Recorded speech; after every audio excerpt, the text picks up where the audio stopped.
Oil இயற்கை விவசாயிகளின் நேரடி விற்பனை அங்காடி.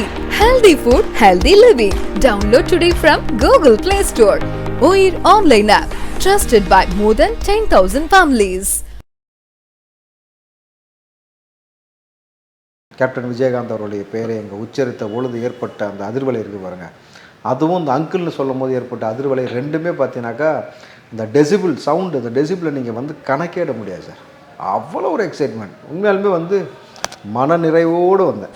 ஏன் அந்த மனுஷன் எப்போ பார்த்தாலும் இப்படி கழுத்திட்டே இருக்கார் சொல்லுங்கள்? தொடர்ச்சியாக உன்னை நான் மதிக்கலை, உன்னை நான் கன்சிடர் பண்ணல, ஒரு ஆளாகவே இல்லை. நம்ம வந்து ஏன் தொடர்ந்து விஜயை பற்றியே பேசுகிறீங்க? விஜய் விஜய் விஜய் விஜய் விஜய் விஜய் விஜய் சொல்லிகிட்டே பாருங்கள். விஜய் விஜய் விஜய் விஜய்ன்னு சொல்ல பின்னாடி லக்ஷ்மி லக்ஷ்மி லக்ஷ்மி லக்ஷ்மின்னு வந்துக்கிட்டே இருக்கு அவருக்கு. அதனால் நீ வேறு தப்பாக எடுத்துக்கல. யாரும் எடுத்துக்க மாட்டாங்க. அவர் விஜய் விஜய் விஜய் ஒரே அதை தப்பாக எடுத்துக்கல, அப்புறம் மற்றவங்க எப்படி அதை தப்பாக எடுத்துப்பாங்க? கரெக்டு, நீ ஏன் தப்பாக எடுத்துக்கல? உங்கள் தலைவரும் கூத்தாடி தான், ஸ்டாலின் கூத்தாடி, இவரு கூத்தாடி, எல்லாமே கூத்தாடி. வேல்முருகன் உங்கள் கூட்டில் இருக்கிறாரு கூத்தாடி, இந்த காரணாசன் ஒரு ஆள் சுற்றிட்டு இருக்காப்புல கூத்தாடி, எச்ராஜா கூட இப்போ லிஸ்ட்டில் வந்துட்டு இருக்கிறாரு. கரெக்டுங்களா? நீங்கள்லாம் எதுக்கு அப்புறம் உட்காந்து நீங்கள் வந்து சமத்துவம் பேசுறது, அம்பேத்கரிசம் பேசுறது, ப்ளூ கலரில் கோட்டு போட்டால் மட்டும் போதுமா? யார் அங்கிள்னு கூப்பிட்டாலும் வேற முறைப்பாங்க. அங்கிள்னு யாரை சொன்னால் கூட டக்குன்னு. ஆனால் இதில் ஒரு நல்லது நடந்திருக்கா இல்லையா அவருக்கு? டக்குன்னு அங்கிள்னு சொன்னால் டக்குன்னு ஸ்டாலின் மைண்டுக்கு வர அளவுக்கு செஞ்சு விட்டுருக்காரு. உங்களுக்கு நல்லது தானே? ரெண்டு பேரும் மைண்டுக்கு வருவாங்க. விஜய் மைண்டுக்கு வருவார், ஸ்டாலினும் மைண்டுக்கு வருவார். என்னடா நம்ம லேபிளை மாற்றி விட்டாப்லையே. எப்பயுமே பாருங்களேன், அந்த லேபிள் மாறிடுச்சுன்னா ரொம்ப மன உளைச்சலுக்கு ஆளாயிருவாங்க. ஆனால் நீ பிராண்டுன்னு சொல்கிற உன் பிராண்டை உடைக்கிறதுல தான் நான் எக்ஸ்பர்ட்டுன்றத தெளிவாக காமிச்சிட்டாரா? எப்பா நீ ஒரு வருஷம் பல கோடி செலவு பண்ணி உருவாக்குனத ஒரே நிமிஷம் சார், அங்கிள்ன்ற வார்த்தை ஒரு நிமிஷத்துக்குள்ளேயே முடிச்சிட்டாரு.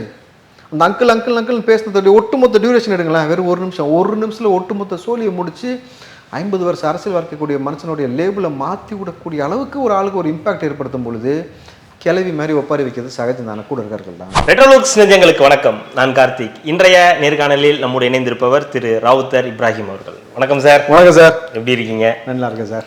மதுரை மாநாட்டுக்கு போயிட்டு வந்து வெற்றிகரமாக சந்தோஷமாக பேட்டிகள் கொடுக்க ஆரம்பிச்சிருக்கீங்க, அது உங்களை பார்க்கும்போதே தெரியுது. முதல்ல மதுரை மாநாடு எப்படி இருந்துச்சு அப்படின்ற ஒரு கேள்வி. ஏன்னா க்ரௌடு நம்ம பார்த்தோம், நிறைய ட்ரோன் ஷாட்ஸ் எல்லாமே பார்த்தோம். இந்த மாநாடு விஜய் அவர்களோட என்ட்ரி எப்படி இருந்துச்சு? மாஸ் என்ட்ரின்றது நம்ம சினிமாவில் பார்த்துருக்குறோம். ஆனால் ஒரு 20 லட்சம் மக்களுக்கு முன்னாடி, அதை தாண்டி சேட்டலைட் மீடியாவிலேருந்து லோக்கல் மீடியாஸ் வரைக்கும் எல்லாருமே பார்த்திங்கன்னா ரொம்ப ஆரவாரமாக வெயிட் பண்ணிகிட்டு இருந்ததே அந்த ஒற்றை நபருடைய வருகைக்காக மட்டும்தான். ஏன்னா நம்ம ஏற்கனவே பலமுறை நம்ம பேசினது, வேறு யாரும் அங்கே சிறப்பு அழைப்பாளரோ கூட்டணி கட்சியில் யாரையுமே கூப்பிட்றதா இல்லை, தளபதியோடது மட்டும்தான் அப்படின்ட்டு.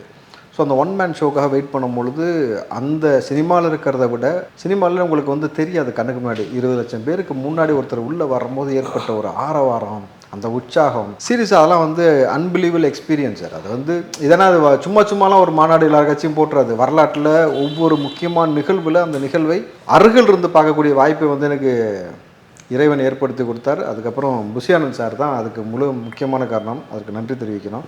அது ஏற்படுத்தி கொடுத்தது. அந்த மூமெண்ட்டில் தளபதி அவர்கள் உள்ளே இப்படி கையாடிட்டே வந்தார். நான் அப்படி வணக்கம் வச்சேன், என்னை பார்த்தவொடனே அப்படி புருவத்தை தூக்கி ஒரு எக்ஸ்பிரஷன் ஏய் அப்படின்ற மாதிரி சொல்லிவிட்டு, அதுக்கப்புறம் அவருடைய நண்பருக்கு கை கொடுத்துட்டு, இன்னொருத்தர் கை கொடுத்துட்டு போயிட்டு திருப்பி எனக்கு கை கொடுத்து, அதெல்லாம் நான் சத்தியமாக எதிர்பார்க்கல. ஸ்டேஜில் தளபதி அவர்கள் திமுகவை இழுத்து போட்டு சாத்துன்னு சாத்தும் போது, இவர் இங்கிட்ட அதுக்கு மக்கள் ரியாக்ட் பண்ண, அதை ரெண்டையும் ஒரே இடத்துல நம்ம பார்க்குறது இருக்குல்ல, செம்ம எக்ஸைட்மெண்ட்டாக இருந்தது. உண்மையாலுமே இது அன்றைக்கி தெரியும் உங்களுக்கு, எல்லாரும் டிவி முன்னாடி தான் இருப்பாங்க. உதயநிதி ஸ்டாலின்லாம் நான் பார்க்க மாட்டேன்னு சும்மா சொல்லிட்டு வேணால் சுற்றிட்டு இருக்கலாமே தவிர, அன்றைக்கி ஒட்டுமொத்த நபர்களும் அதை பார்த்துட்டு இன்னைக்கு வரைக்கும், இன்றைக்கி இன்னும் ஒரு 4-5 நாள், ஒரு வாரம் ஆகும் அது அடங்கிறதுக்கு. ஒரு வாரம் வரைக்கும் ஊர்கிழவி மாதிரி உட்காந்து ஒப்பாரி தான் வச்சுருக்காங்களே தவிர யாரும் நிம்மதியாக இருக்க முடியாத ஒரு அதிர்வலையை ஏற்படுத்தியிருக்கிறார். அது இன்னும் சொல்ல போனீங்கன்னா, ஒரு வருஷமாக உருவாக்கின ஒரு பிம்பத்தை ஒரு நிமிஷத்தில் உடைக்கிறது இருக்குல்ல அங்கிளா, ஒரே நிமிஷத்தில் உடைச்சிட்டாரு சார். நீங்கள் ஒரு வருஷமாக திட்டமிட்டு பல கோடி செலவு பண்ணி அதுக்கு ஆப்பெல்லாம் உருவாக்குனதுக்கு ஒரு நிமிஷத்தில் ஒரு ஆப் அடிச்சு விட்டுட்டு அங்கிள் மாற்றி விட்டு போயிட்டார்ல. இதையா நைட்டு ஃபுல்லாக வந்து ஒட்டிக்கிட்டு இருந்தேன். அது எப்படி ஆச்சு நீங்கள் சொல்லுங்க பார்ப்போம். உசுரே போகுது நீ என்ன அடிக்க இல்லை, மாமன் தவிக்கிற மடிப்பிச்சை கேட்குறேன், விட்டுடு வலிக்குது வா புள்ளன்ட்டு. அதில் அக்னி சிறகுன்னு தெரிஞ்சிருந்தோம், அடிக்கடி உன்னையே நினைக்குதடினாக்கா அடிவாங்க.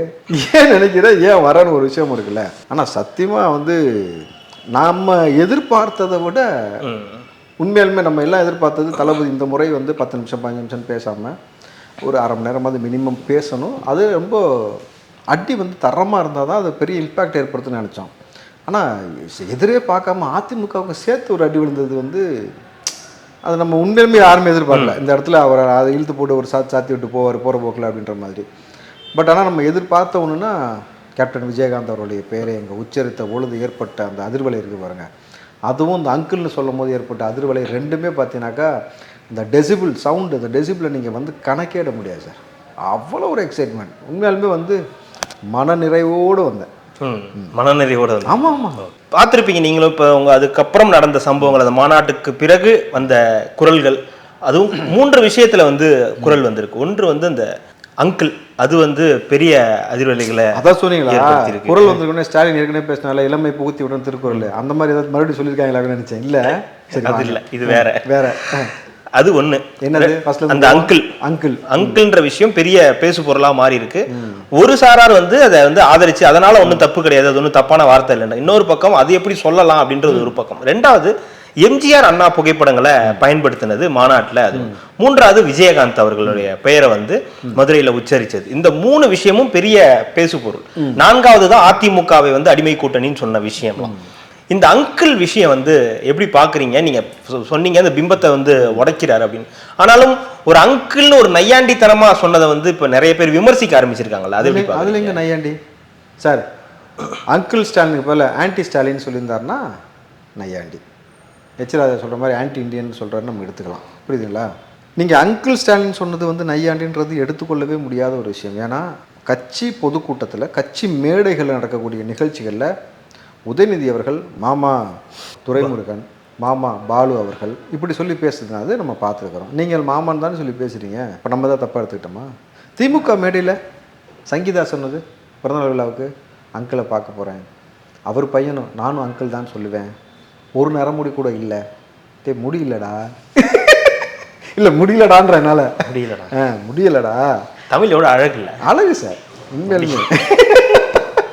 அப்படி இருக்கும் பொழுது நீங்கள் இப்படிலாம் குரலை வித்த காட்டிக்கிட்டே சார், ஒரு சொல்லை நாகரிகமான சொல்லாத்தானே அவர் உச்சரித்தார். நீங்கள் அங்கிள்னு சொன்னதை மாமான்னு எடுத்துக்கிட்டீங்க தமிழில், ஓகே.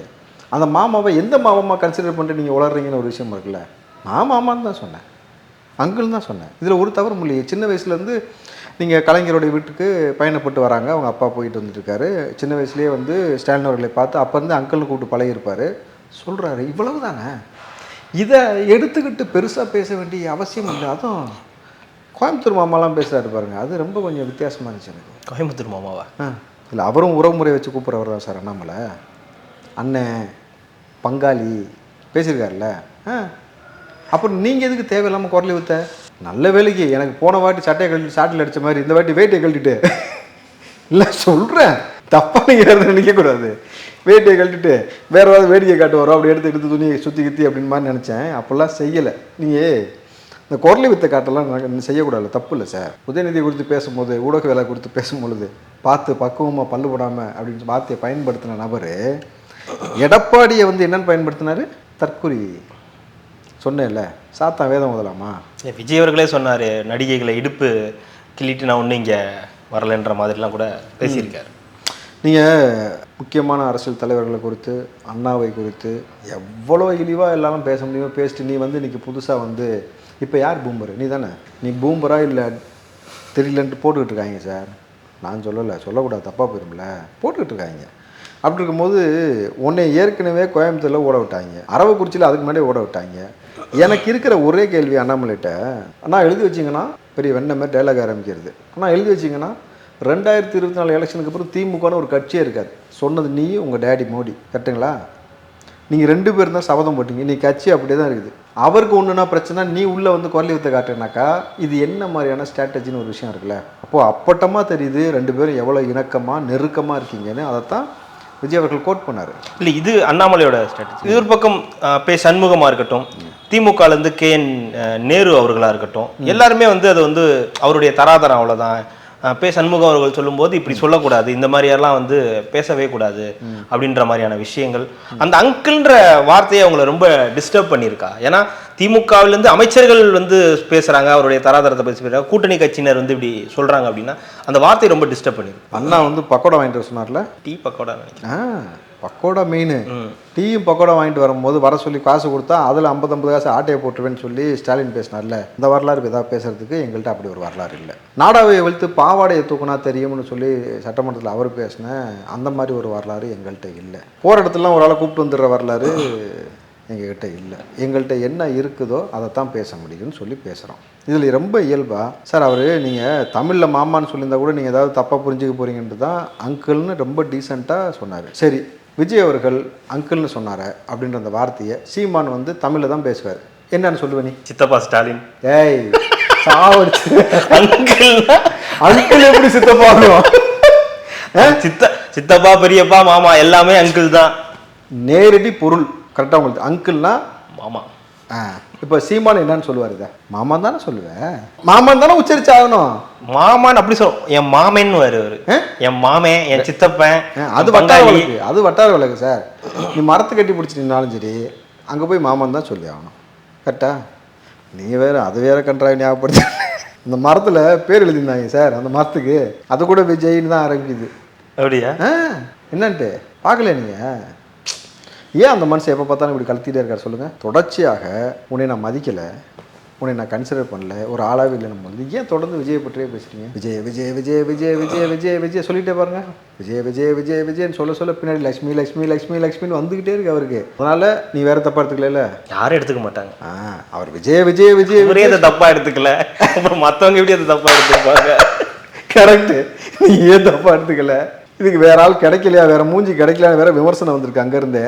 சரி, நான் அதனால சொல்கிறேன், நீங்கள் விஜய் விஜய் விஜய் விஜய்னு பேச பின்னாடி லக்ஷ்மி லக்ஷ்மி லக்ஷ்மின்னு வந்துட்டு இருக்கிறதுனால உங்களுக்கு நீங்கள் தொடர்ச்சியாக விஜயை பற்றி பேசுகிறீங்க. லக்ஷ்மி வரது நின்றுச்சுன்னா விஜயை பற்றி நீங்கள் பேச மாட்டீங்கன்றதை எனக்கு தெரிஞ்ச வரைக்கும் நான் பார்க்குறேன். பொழுது நீங்கள் ஏதோ வேறு விஜய் ப்ளஸ் லக்ஷ்மி விஜயலட்சுமின்னு சேர்த்து தப்பாலாம் எடுத்துக்கூடாது. நான் அப்படிலாம் அப்படி பர்சனலாக கூட்டணி கட்சியினர் இருக்காங்க இல்லையா, இல்லை அப்படி பர்சனலாக பேசக்கூடிய ஆள் நான் சொல்லிடுறேன். உண்மைதான், அது நான் ஏற்றுக்கணும். இல்லை கூட்டணி கட்சியினர் வந்து இப்போது ஸ்டாலின் அவர்கள் அப்படி சொல்லியிருக்க கூடாதுன்ற மாதிரியான விஷயங்கள்லாம் சொல்றாங்க இல்லையா? இது இந்த சீண்டல் இருக்கு இல்லையா? இப்போ விஜய் அவர்கள் அங்கிள்னு சொன்ன விஷயம் வந்து திரும்ப ஸ்டாலின் என்னன்னு சொல்றாரு? அண்ணன். நீங்க வர விஜய் கூப்பிட்டீங்க அண்ணன் ஒன்னேன்னு. முதலமைச்சர் ஸ்டாலின், திமுகவுடைய தலைவர் ஸ்டாலின் இப்படி தானே பேசுனீங்க. ஏன் அண்ணன்? கேப்டன் விஜயகாந்த் என்ன சொன்னீங்க? சகோதரரா. சகோதரர். அதுக்கப்புறம் தொடர்ச்சியாக வந்து ஒவ்வொரு கட்சி தலைவர்களும் ஸ்டாலின் அவர்களை என்னவா சொல்கிறீங்க, எப்படி கூப்பிட்றீங்க, நீங்கள் எல்லாருமே உறவு முறை வச்சு தான் கூப்பிட்றீங்க. அதாவது விஜய் அவர்கள் வந்து உறவு முறையில் தான் அங்கிள்னு சொல்லியிருக்காரு. அவர் கூப்பிட்ற ஸ்லாங்லேயே அவர் பேசியிருக்காரு. ஆமாம் சார். நீங்கள் அண்ணாமலையுமே சீமான அண்ணன்றீங்க, இவரை நீங்கள் வந்து பங்காளி கட்சின்றீங்க. கரெக்டுங்களா? இவர் சித்தப்பான்னாரு, இவர் வந்து சீமான் வந்து எடப்பாடி சித்தப்பான்றீங்க. திமுகவில் நீங்கள் உதயநிதியே மாமா மாமான்னு பல பேர் சொல்லி பேசுறதை நம்ம பார்க்குறோம். அவர் மாமாவை பற்றி பேசினதையும் நம்ம பார்க்குறோம். அப்படி இருக்கும் பொழுது எல்லாமே உறவு முறை கலந்தானே இருக்கு. ஆனால் ஒரு விஷயம் தெளிவுபடுது, திமுகலையோ இல்லை வேற யாரோ திமுகலேருந்து யாராவது இந்த மாதிரி பேசினா அதுக்கான கண்டனங்கள் எதுவும் இல்லை. பொதுமக்களை தாண்டி கூட்டணி கட்சியிலிருந்து எந்த எதிர்ப்பும் இல்லை. சார், நீங்கள் இதை வந்து ரொம்ப சாதாரணமான விஷயமா கடந்து போயாச்சு. அவங்களுக்கு எங்கே வலிச்சு தெரியுமா? சுருக்குன்னு ஒரு வருஷமாக 1.5 கோடியிலேருந்து 10 கோடி செலவு பண்ணி விளம்பரம் பண்ணி அப்பான்னு ஒரு லேபிளை உருவாக்கி வச்சுருந்தா ஒரு நிமிஷத்தில் போஸ்ட்னு உடச்சி விட்டு போயிட்டேப்பா. இப்போ நீ அப்பானே பார்க்க மாட்டாங்களே, தப்பாக பார்க்குறாங்களே. என்ன என்னையா மாமா மாமான்னு சொல்கிறாருன்ட்டு இப்போ நல்லா பாருங்கள். அந்த அவர் விஜய் அவர்கள் உச்சரித்த பிறகு எல்லா இடத்துலையும் ஸ்டாலினை வந்து மாமான்னு தான் போடுறாங்க பதிவில். ஏன்னா இன்றைக்கு கண்ணகி நகரில் கரண்ட் அடிச்சு, அதாவது கரண்ட்னா இங்கே வீடுக்குள்ளே அடிக்கலை சார், சாலையில் மின்சார வயர் வந்து தண்ணி அவ்வளோ தேங்கி இருந்து ஒரு அதே துப்புரவு தூய்மை பணியாளர் தான் வந்து இன்றைக்கி உயிரிழந்திருக்காங்க. ஒரு பெண் இத்தனைக்கும். கரெக்டுங்களா? இப்போ அந்த பதிவை போட்டு என்ன மாமா இப்படி வச்சுருக்கீங்க ஊரை, இப்படி வந்து இறந்து போயிட்டாங்க, இதுக்கு என்ன மாமா செய்ய போகிறீங்கன்னு கேட்குறாங்க. இப்போ இன்றைக்கி ஒரு பேருந்து ஓடிட்டு இருக்க பேருந்து பிரேக் பிடிக்காமல் பாலத்தில் பாதியை தொங்கிட்டு நிற்கிது. இன்றைக்கி நடந்த சம்பவம் மட்டும் OMR, ECR, நார்த் மெட்ராஸு எல்லாமே சம்பிச்சு போச்சு ஒரு நாள் மழைக்கு. இத்தனை ஆண்டு காலமாக ஆட்சி செஞ்சு 4 வருஷமாக மறுபடியும் அதே மாதிரி தான் வச்சுருக்கீங்க. இந்த முறை தென்மேற்கு பருவமழை வந்து விடாமல் 3 முறை இந்த மாதிரி பெஞ்சிருச்சு. அடுத்து இந்த நவம்பர் டிசம்பர்லாம் ரொம்ப கோர தாண்டவம் ஆடும் அப்படின்னு இயற்கை ஆழ்வர்கள் விஞ்ஞானிகள் சொல்லிக்கிட்டு இருக்கிறாங்க. நம்மளுது இன்னமும் நீங்கள் இந்த ஊரை இப்படி வச்சுக்கிட்டு காசு எல்லாத்தையும் வாங்கி வச்சு என்ன உருப்படியாக செஞ்சு கிழிச்சிங்கன்னு ஒரு கேள்வி இருக்குல்ல. அப்போது இந்த விமர்சனங்கள் உங்கள் மீது வரும்பொழுது இதுக்கு முன்னாடி என்ன அப்பா ஸ்டாலின் இப்படி இருக்குன்னு அப்பான்னு போட்டுருந்த நபர்கள் எல்லோரும் என்ன மாமா ஸ்டாலின் இப்படி இருக்குன்னு போடுறாங்க, என்ன அங்கிள் ஸ்டாலின் இப்படி இருக்குன்னு போடுறாங்க. நம்மளுது ஆட்டோமேட்டிக்காக உங்களுக்கு ஒரு என்னடா நம்ம லேபிளை மாற்றி விட்டாப்லையே. எப்பயுமே பாருங்களேன், அந்த லேபிள் மாறிடுச்சுன்னா ரொம்ப மன உளைச்சலுக்கு ஆளாயிருவாங்க. ஆனால் நீ பிராண்டுன்னு சொல்கிற உன் பிராண்டை உடைக்கிறதுல தான்டா நான் எக்ஸ்பர்ட்டுன்றத தெளிவாக காமிச்சிட்டாரா. எப்பா நீ ஒரு வருஷம் பல கோடி செலவு பண்ணி உருவாகினத ஒரே நிமிஷம் சார், அங்கிள்ன்ற வார்த்தை ஒரு நிமிஷத்துக்குள்ளேயே முடிச்சிட்டாரு. அந்த அங்கிள் பேசுனதோடைய ஒட்டுமொத்த டியூரேஷன் எடுங்களேன், வெறும் ஒரு நிமிஷத்தில் ஒட்டுமொத்த சோழியை முடித்து 50 வருஷம் அரசியல் வாழ்க்கக்கூடிய மனுஷனுடைய லேபிளை மாற்றி விடக்கூடிய அளவுக்கு ஒரு ஆளுக்கு ஒரு இம்பாக்ட் ஏற்படுத்தும் பொழுது கிளவி மாதிரி ஒப்பாரி வைக்கிறது சகஜம் தானே கூட இருக்கார்கள் தான். ஏன்னா நீங்கள் முட்டு கொடுத்தே பழகிட்டீங்க சார். நேற்று விவாத மேடையில் வன்னியான்னு ஒருத்தர் இருக்காரு, வன்னி அரசு. அவருக்கு அரசே வந்து சரி விடுங்க, அதை நம்ம அப்புறம் பேசுவோம். அவர் விவாத மேடையில் முஸ்தபா அவர்களை பேசும்பொழுது லூஸுன்றாரு. உனக்கு யார் அந்த அதிகாரத்தை கொடுத்தது? நீ என்ன அம்பேத்கரிசத்தை உள்வாங்கி கிழிச்ச? கூத்தாடின்னு சொன்னார். கூத்தாடின்னு சொல்கிற, லூஸுன்னு சொல்கிறேன்னா நீ பெரியார் கொள்கையை உன்னை வாங்குறது ரைட்டு, பெரியார் கொள்கையை நீ உள்வாங்கல ரைட்டு விட்டுரு. அம்பேத்கரிசத்தை நீ உள்வாங்கின தானே, அதன்படி தான் நிற்கிற சமத்துவத்தை போதிக்கக்கூடிய தலைவனிகள் அண்ணன் திருமாவளவன்ட்டு அவர்கிட்ட கற்றுக்கிட்டு கிழிச்சேன்னு சொன்னி பொது வெளியில் பொது ஊடகம் பார்த்துக்கிட்டு இருக்கு, உலகம் முழுக்க பார்க்கக்கூடிய இடத்துல ஒரு ஆளை லூஸுன்னு கூத்தாடின்னு நீ சொல்கிறேனாக்கா நீ எவ்வளோ பெரிய தொடர்நடிகை சொல்லு. நீ தைரியமான ஆளா? நீ கலைஞர் கருணாநிதி பொது தொகுதி கொடுக்க மாட்டாருன்னு ஊடகத்தில் சொல்கிற. ஐயா அதை நான் பதிவு பண்ணிக்கிட்டுமா ரெக்கார்ட் பண்ணிக்கிட்டுமான்னு மறுபடியும் கேட்குறாங்க. ஆமாம் பதிவு பண்ணிக்கங்கன்னு சொல்கிறேன். அடுத்தடுத்த விவாதங்கள் வரும்பொழுது நான் அப்படி சொல்லவே இல்லைங்கிறேன். வீடியோ ரெக்கார்ட் பண்ணி அதுவும் சேட்டலைட் சேனலில் ரெக்கார்ட் பண்ணதே நீ இல்லைன்னு சொல்கிறேன்னா நீ டுபாகுரா இல்லை தொடர்நடிகையான்னு ஒரு கேள்வி எழுப்புறாங்கல்ல. நான் கேட்கல சார், மக்கள் கேள்வி எழுப்புறாங்கல்ல. என்ன சொல்லுவேன்? உனக்கு எதற்காக போன முறை எலெக்ஷனில் 10 சீட்டு கொடுத்தாங்கன்னு நினைக்கிறேன் அண்ணன் திருமாவளவனுக்கு சட்டமன்றத்தில். அதில் தோற்று போன ஒரே ஆள் இவர் தான், தெரியுமா உங்களுக்கு? ஏன் உன்னை மட்டும் புறக்கணிச்சாங்க? ஆளுநர் ஷானவாஸ்க்கு ஜெயிக்க வச்சுட்டு SS பாலாஜியெல்லாம் ஜெயிக்க வச்சுட்டு உன்னையே கொண்டு போய் குப்பையில் போடுற மாதிரி தூக்கி மக்கள் போட்டாங்கன்னா இந்த பேச்சு, இந்த ஆணவ பேச்சு, இந்த அகம்பாவம் தான் தொடர்ச்சியாக கூத்தாடின்னு சொல்லிட்டு. அப்போ கூத்தாடிகளுடைய கட்சியில் நீ எதுக்கு இருக்கிற? உங்கள் தலைவரும் கூத்தாடி தான், ஸ்டாலின் கூத்தாடி, இவருக்கு கூத்தாடி, எல்லாமே கூத்தாடி. வேல்முருகன் உங்கள் கூட்டில் இருக்கிறாள் கூத்தாடி, இந்த கருணாசன் ஒரு ஆள் சுற்றிட்டு இருக்காப்புல கூத்தாடி, ராஜா கூட இப்போ லிஸ்ட்டில் வந்துட்டு இருக்கிறாரு. கரெக்டுங்களா? நீங்கள்லாம் எதுக்கு அப்புறம் உட்காந்து நீங்கள் வந்து சமத்துவம் பேசுறது, அம்பேத்கரிசம் பேசுறது? ப்ளூ கலரில் கோட்டு போட்டால் மட்டும் போதுமா?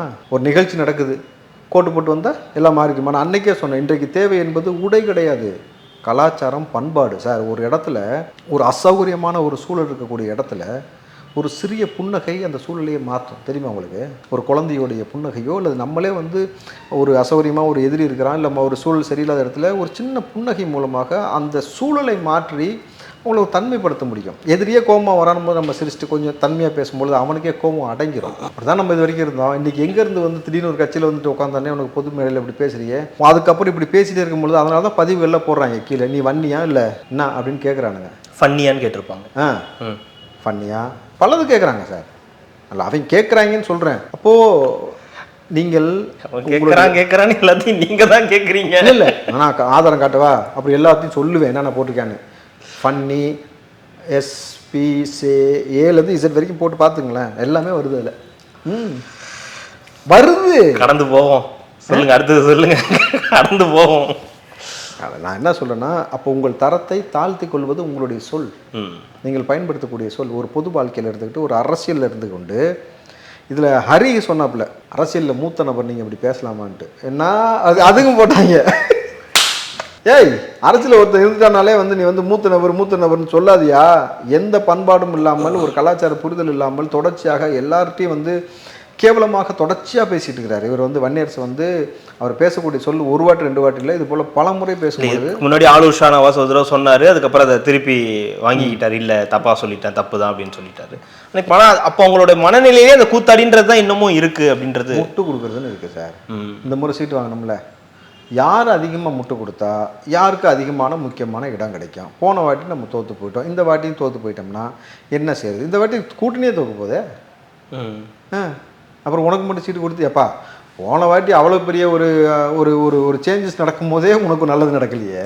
இது எப்படின்னாக்கா, இந்த கவுண்டமணியும் செந்திலும் வந்து மாப்பிள்ளையாக வந்து போகும்பொழுது யார் சார் அந்த பொருள் பேர்? மேகலை, மணிமேகலை. பொத்தி வளர்த்து பிள்ளை மேகலை, அதுக்கு வெக்க விட்டு போகலன்ட்டு வடிவேலு தங்கச்சி யார் மாப்பிள்ளைன்னு ஒரே சஸ்பென்ஸாக வச்சுட்டு இருக்கும்போது டக்குன்னு செந்தில் கழுத்தில் மாலை போட்டவுடனே கவுண்டர் பண்ணி பயங்கரமாக சிரிப்பாப்புல. நம்மள தான் கவுண்டர் தானே. சிரித்த உடனே என்ன அப்படின்னு கேட்கும்பொழுது நீ செத்ததுக்கு அப்புறம் தான் உனக்கு வந்து மாலை விழு நினச்சா உனக்கு இப்பயே விழுந்துருச்சுன்ட்டு. அப்போ பதிலுக்கு செந்தில் சிரிக்கும் பொழுது, நீ ஏன்டா சிரிக்கிற, இந்த மூஞ்சிக்கே உனக்கு பிடிக்கலன்னா வேறு எந்த மூஞ்சிக்கு பிடிக்கும்ட்டு. அப்போ அசௌகரியமான ஒரு சூழலில் ஆட்சி மாற்றம் ஏற்படும் பொழுதே அந்த சூழல்லையே உனக்கு நல்லது நடக்கலைன்னா இதுக்கு மேலே என்ன நல்லது நடக்கும்? அப்போது இவ்வளவு விமர்சனத்துக்கு உள்ளாவது உங்களுடைய வார்த்தை சொல்லாடல். அப்போது ஒரு தலைவனுக்கான பண்பை தொடர்ச்சியாக கூட்டணி கட்சியில் இருக்கக்கூடிய நபர்களும் அடுத்தடுத்த கட்சி வச்சுருக்கக்கூடிய தலைவராக சொல்லக்கூடிய நபர்களும் இப்படி அநாகரிகமாக பேசுகிறீங்க பொழுது அந்த ஸ்ட்ராட்டஜிலாம் இல்லாமல் ரொம்ப சிம்பிள், அங்கிள்ன்ற வார்த்தையை இன்றைக்கி அசிங்கமான வார்த்தையை இவங்க தான் மாற்றி வச்சுருக்காங்க. உண்மை தானே சார்? தாத்தா காந்தி, மாமா நேருன்னு தான் நம்மளும் தான் படிச்சிருக்கிறோம், கரெக்டுங்களா? இனிமேல் யார் அங்கிள்னு கூப்பிட்டாலும் வேற முறைப்பாங்க. அங்கிள்னு யாரை சொன்னால் கூட டக்குன்னு. ஆனால் இதில் ஒரு நல்லது நடந்திருக்கா இல்லையா அவருக்கு? டக்குன்னு அங்கிள்னு சொன்னால் டக்குன்னு ஸ்டாலின் மைண்டுக்கு வர அளவுக்கு செஞ்சு விட்டுருக்காரு. உங்களுக்கு நல்லது தானே? 2 பேரும் மைண்டுக்கு வருவாங்க. விஜய் மைண்டுக்கு வருவார், ஸ்டாலினும் மைண்டுக்கு வருவார். முட்டு கொடுத்த நபர்கள் வர மாட்டார்கள். அதை தாண்டி ரொம்ப கேவலமாக விமர்சனம் பண்ணிகிட்டு இருக்கக்கூடிய நபர்களாக நான் பெருசாக கன்சிடர் பண்ணுறதே இல்லை. ஏன்னா மந்தையில் இருக்கக்கூடிய பன்றிகளுக்கு தேவை மலம், அது கத்திக்கிட்டு தான் இருக்கும். நம்ம அதுங்களுக்கெல்லாம் சரிசமமாக இறங்கி பேசிகிட்டு இருக்க வேண்டிய அவசியம் இல்லை. ஏன்னா எதுலேயுமே ஒரு நாகரிகம் இல்லாமல் செயலை செய்யக்கூடியவனா எப்பயும் நம்ம பெருசாக சமூகமும் மதிக்காது, மக்களும் மதிக்க மாட்டாங்க. எல்லாத்துக்கும் குறிப்பிட்ட முறையில் முறையாக அழைப்பு கொடுத்து பாஸ் கொடுத்து தான் வர வைக்கிறாங்க. திறந்த வீட்டில் நாய் நுழையிற மாதிரி திடீர்னு ஒரு ஆள் உள்ளே போகிறேன், மாஸ்க்கை போட்டுட்டு போகிறேன், ஏன் போகிறேன்? அங்கே போய் வர தண்ணியில் வந்து தண்ணி வரலங்கிற. ஏய், உனக்கு தண்ணி வரல நாங்கள் கேட்டோமா? உனக்கு தண்ணி வரலன்னா டாக்டரை போய் பாரு, அங்கே தான் வருதுல்ல வந்தது சார். திருப்பி அதே குழாயை திறந்தாங்க, ஊடகத்தில் காமிச்சாங்க, இந்த ஆள் ஏமாத்துறன்ற சொன்னாங்க. அதை தாண்டி மாநாடு முடிந்த பிறகு கிட்டத்தட்ட 2 லட்சம் வாட்டர் கேன் வந்து எக்ஸஸாக இருந்துச்சு. எக்ஸஸாக இருந்ததை பொதுச் செயலாளர் எல்லாத்தையும் மக்கள் கொடுத்து விடுங்க, தொலைதூரத்தில் பயணம் பண்ணும்போது அவங்களுக்கு தேவைப்படுன்னு சொல்லி கேஸாக எல்லாம் தூக்கிட்டு போனதையும் நம்ம பார்த்தோம் பொழுது, அப்புறம் என்னத்துக்கு உள்ளே நீ வர, உனக்கு என்ன அங்கே வேலை புரிஞ்சில, போய் நீ டாக்டரை பாரு, உனக்கு தண்ணி வரலைன்னா அங்கே தான் பிரச்சனை இருக்குது, டாக்டரை பாரு, அவ்வளோதான். கண்டிப்பாக சார், தொடர்ந்து பேசலாம். மிக்க மகிழ்ச்சி. நன்றி. நன்றி சார்.